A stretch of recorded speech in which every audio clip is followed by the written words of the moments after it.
Hello. ഇന്ന് ഞാൻ പറയാൻ പോണത് നമ്മുടെ സമൂഹത്തിൽ പണ്ട് മുതൽക്കുള്ള ഒരു സമ്പ്രദായത്തെ പറ്റിയാണ്. ഒരു കലാരൂപം. ചില ആംഗ്ലമാർക്ക് പെങ്ങന്മാരോടുള്ള കരുതലിനെ പറ്റിയിട്ട്. ഞാൻ പറഞ്ഞപ്പോൾ തന്നെ കുറച്ച് പേർക്ക് ഇതിന് മനസ്സിലായിണ്ടാവില്ല എന്താ സംഭവം എന്ന്. അത് ഫ്ലേട്ടിങ്.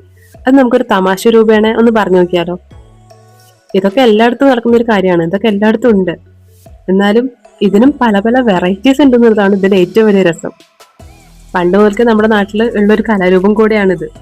അപ്പോൾ പറഞ്ഞു വന്നത് നേരത്തെ പറഞ്ഞ കാര്യം ആംഗ്ലമാർക്ക് പെങ്ങളമാരോടുള്ള. അപ്പൊ നമുക്ക് ഇതിന്റെ വെറൈറ്റീസ് എന്തൊക്കെയാന്ന് നോക്കിയാലോ. ഒരു തമാശ രൂപം എടുത്താൽ മതി എല്ലാവരും ഇത് കേട്ടോ. അതിൽ ആദ്യത്തേതെന്ന് പറയുന്നത് ആംഗ്ലമാര് പെങ്ങളമാരുടെ കണ്ണിലേക്ക് തന്നെ സൂക്ഷിച്ചു നോക്കിയിരിക്കും.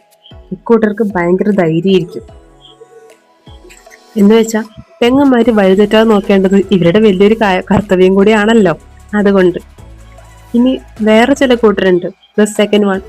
അവരെങ്ങനെയാ വെച്ച് കഴിഞ്ഞാല് ഇവരാണെങ്കിൽ നേരിട്ട് നോക്കില്ല, പകരം നോക്കും. ബട്ട് അവര് തിരിച്ചു നോക്കുന്നുണ്ട് എന്ന് അറിഞ്ഞു കഴിഞ്ഞാല് അപ്പൊ പിന്നെ നോട്ടം മാറ്റും.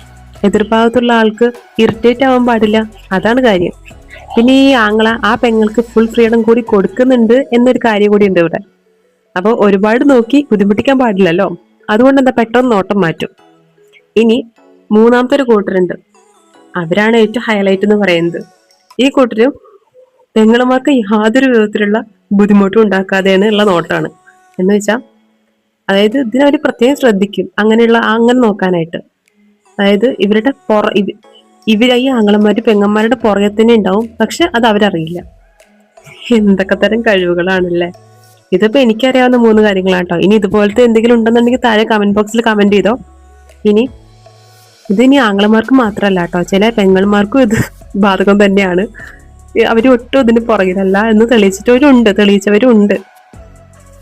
ഈ ഒരു സമ്പ്രദായം കൊണ്ട് നമ്മുടെ തലച്ചോറിലെ ഫീൽ ഗുഡ് ഹോർമോണായ ഡോപ്പമിൻ റിലീസ് ആകുന്നു. അതുകൊണ്ട് എന്താ വെച്ച് കഴിഞ്ഞാല് ഇതൊട്ടും മോശം കാര്യമല്ല. ഇതുകൊണ്ട് നമുക്ക് ഒരുപാട് സ്ട്രെസ്സും കാര്യങ്ങളൊക്കെ നമുക്ക് കുറയ്ക്കാൻ പറ്റുന്നുണ്ടെന്നാണ് പറയണത്. അതായത് ഈ ഒരു സമ്പ്രദായം ഉള്ളത് കൊണ്ട് നമ്മുടെ തലച്ചോറിലെ ഫീൽ ഗുഡ് ഹോർമോണായ ഡോപ്പമിൻ റിലീസ് ആകുന്നു. ഇപ്പൊ ഒരു ലോട്ടറി അടിക്കുമ്പോൾ അല്ലെങ്കിൽ വിചാരിക്കാതെ ഒരു സമ്മാനം കിട്ടുമ്പോൾ ഉണ്ടാകുന്ന ഒരു സന്തോഷം അല്ലെങ്കിൽ ഒരു എക്സൈറ്റ്മെന്റ് ഉണ്ടല്ലോ, ആ ആകാംക്ഷയും സന്തോഷം തന്നെയാണ് ഈ ഫ്ലേട്ടിങ്ങിലൂടെയും തലച്ചോറിന് കിട്ടുന്നത്. അതുകൊണ്ടാണ് ആളുകൾക്ക് ഇതിലേക്ക് കൂടുതൽ ആകർഷിക്കപ്പെടുന്നത്. അതുകൊണ്ട് ഇതൊരു മോശമായിട്ടുള്ള ഒരു കാര്യമൊന്നുമല്ല. ചെറിയ ചെറിയ ത്രില്ലൊക്കെ ജീവിതത്തിൽ ആവശ്യമാണ് അല്ലേ. Thank you.